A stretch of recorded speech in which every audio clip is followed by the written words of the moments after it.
ধরো। হ্যালো, হ্যাঁ মা। কোথায় তুমি? হ্যাঁ, আমি ক্লাসে যাচ্ছি মা। ক্লাসে যাচ্ছ? হ্যাঁ।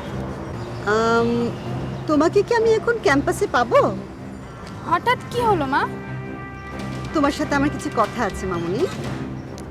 ফোনেই বলো। তুমি কতক্ষণে ক্যাম্পাসে গিয়ে পৌঁছাবে? ঘন্টাখানেক তো লাগবেই। আমাদের বাসা থেকে তোমার ক্যাম্পাসে পৌঁছাতে আধা ঘন্টা থেকে 1.25 ঘন্টা লাগে, জ্যাম থাকলেও। মা, তোমার প্রবলেমটা কি? আমার কোনো প্রবলেম নেই লিসা, প্রবলেমটা তোমার। মানে?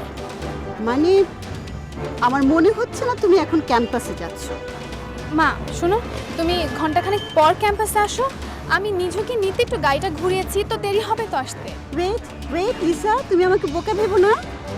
তোমার সাথে আমার রাতে কথা হবে, আর অনেক মিথ্যে কথা তোমাকে বলতে হবে, তখন সেগুলো একটু প্র্যাকটিস করে নিও, কেমন? রাখি।